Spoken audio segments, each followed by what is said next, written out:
২৪-এর গণঅভ্যুত্থান পরবর্তী আইনশৃঙ্খলা ভালো নেই বলে অভিযোগ করেছেন বরিশালের বিভিন্ন পর্যায়ের নাগরিকরা। আগে দিনে কিংবা রাতে স্বাচ্ছন্দ্যে চলাফেরা করতে পারলেও এখন পারছেন না তারা। সেই সাথে দেশের মৌলিক সংস্কার, সুশাসন প্রতিষ্ঠা, সর্বোপরি যুব শ্রেণীর চাকরির বাজার খোলা সহ সরকারের প্রতি নানা দাবি তুলেছেন বরিশালবাসী। এসব প্রস্তাবনা উঠে এসেছে এক অনলাইন ভোটে। এসডিজি বাস্তবায়নে নাগরিক প্ল্যাটফর্মের উদ্যোগে বুধবার শহরের একটি অভিজাত কনফারেন্স হলে সেমিনার অনুষ্ঠিত হয়। প্রাক নির্বাচনী আঞ্চলিক পরামর্শ সভায় বিভিন্ন রাজনৈতিক দলের স্থানীয় নেতারা সহ এতে নানা শ্রেণী পেশার নাগরিকরা অংশ নেন। এ সময় বক্তব্যে এবং লিখিত এক অনলাইন ভোটিংয়ে সবার শীর্ষে মত আসে নিরাপত্তাহীনতা, আছে আগামী জাতীয় সংসদ নির্বাচন নিয়ে নানা সংশয় এবং সেই সাথে প্রত্যাশার ডালা। এই দেশে যে রাজনৈতিক অস্থিতিশীলতা চলছে এর উত্তরণ আমাদের করতে হবে, কারণ প্রতিহিংসার রাজনীতি বাদ দিয়ে ভালো রাজনীতি করতে হবে। রাজনৈতিক চর্চাটা থাকে, সেক্ষেত্রে আমি বলবো ছাত্র রাজনীতি থাকতে পারে, কিন্তু আমরা দেখি কি যে যখন পোস্ট পজিশন দেওয়া হয় তখন তার কতটা দক্ষতা আছে, তার কতটা যোগ্যতা আছে, তার থেকে বেশি গুরুত্ব দেওয়া হয় তার নামে কতটা মামলা আছে। আমরা এই অঞ্চলে কর্মসংস্থানের জন্য ভোলা গ্যাস বরিশালে এনে শিল্প কারখানা যেগুলো আছে এগুলোকে আমরা প্রতিস্থাপন চাই। নদী ভাঙা আমাদের সবচেয়ে বড় সমস্যা।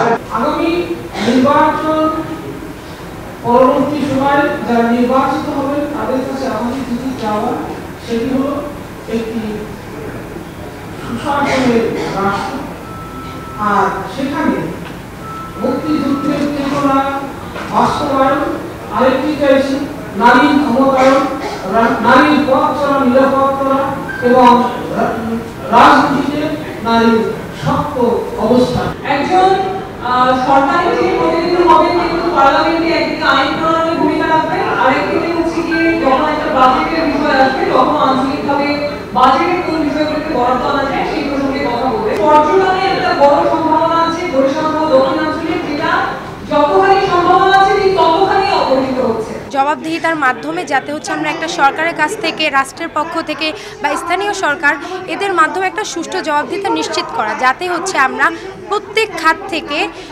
প্রত্যেকটা তথ্য আমরা নিতে পারি এবং আমরা জনগণকে জানাতে পারি, বুঝাতে পারি। নির্বাচন যেভাবে দেশের মানুষ আশা করে সেভাবে হবে কি না আমার যথেষ্ট সন্দেহ আছে।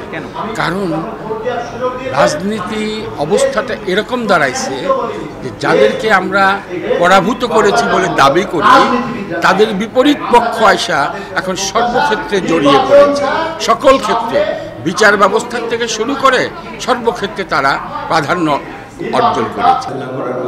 জাতীয় নির্বাচনে নাগরিক প্রত্যাশা শীর্ষক সেমিনারটি চলে সকাল থেকে দুপুর পর্যন্ত। এ অনুষ্ঠানের সঞ্চালনা করেন সিপিডির সম্মানীয় ফেলো ডক্টর দেবপ্রিয় ভট্টাচার্য।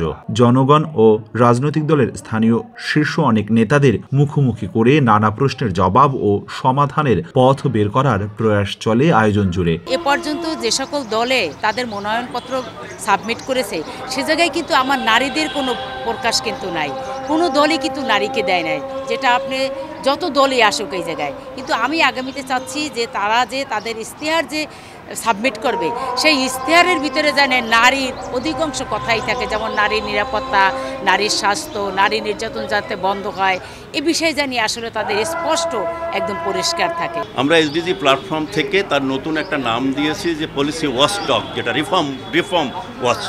এই রিফর্ম ওয়াচের মাধ্যমে যতগুলো ডিভিশন আছে সেই ডিভিশনাল শহরে তার প্রেক্ষিতে এবং রাঙামাটি শহরে বিশেষ অঞ্চল হিসাবে এখানে এই ডায়ালগটা অনুষ্ঠিত হচ্ছে। মূল উদ্দেশ্যটা হলো এই ডায়ালগ থেকে যে তথ্য পাওয়া যাবে আমাদের এই নাগরিক সংগঠন সমূহের মাধ্যমে এইগুলি সব রাজনৈতিক দলগুলোকে দেয়া হবে তাদের ইশতেহারে এগুলি অন্তর্ভুক্ত করার জন্য এবং ভবিষ্যতে এই কমিটমেন্টও যাতে করে। এ সময় আয়োজনের মধ্যমণি দেবপ্রিয় ভট্টাচার্য বলেন, চলমান ক্রান্তিকালীন সময়ে দেশবাসী একটি সুষ্ঠু, অংশগ্রহণমূলক এবং মর্যাদাপূর্ণ নির্বাচন চায়। তবে তা নিয়ে জনগণের মাঝে শঙ্কা আছে, আর তা দূর করতে সরকার ও নির্বাচন কমিশনকেই দায়িত্ব পালন করতে হবে বলেও মন্তব্য করেন তিনি। শ্বেতপত্রের ক্ষেত্রে মাননীয় প্রধান উপদেষ্টার যে উৎসাহ উদ্দীপনা আমরা দেখেছি, আমরা পরবর্তীতে সরকারের যে সহকর্মীরা আছেন যেখানে উপদেষ্টা মণ্ডলীতে সমভাবে তারা সেখানে উৎসাহিত হননি এবং তার চেয়ে আরও কম উৎসাহিত হয়েছিলেন যারা আমরা ছিলেন যারা কর্মকর্তা ছিলেন তাদের ক্ষেত্রে আমরা এটার অসুবিধা দেখেছি। সেই জন্য আমাদের কাছে মনে হয়েছিল এইটি নির্বাচনের সময় এই অসম্পূর্ণ সংস্কারের বিষয়গুলোকে আমরা নির্বাচনী ইশতেহারের ভিতরে নিয়ে যাব এবং সরকারের যে বাকিটুকু সময় আছে তাদের কাছে চাপ সৃষ্টি করব কোন কোন বিষয়গুলি এখনও সংবিধান সংশোধন ব্যতিরেকে কার্যাদেশ দিয়ে সমাধান করা সম্ভব সেটা স্বচ্ছভাবে করা। দেশের 7টি বিভাগীয় শহরসহ গুরুত্বপূর্ণ জেলা সদরে এই আয়োজন করছে এসডিজি বাস্তবায়নের নাগরিক প্ল্যাটফর্ম বাংলাদেশ। অপূর্ব অপু, সময় সংবাদ, বরিশাল।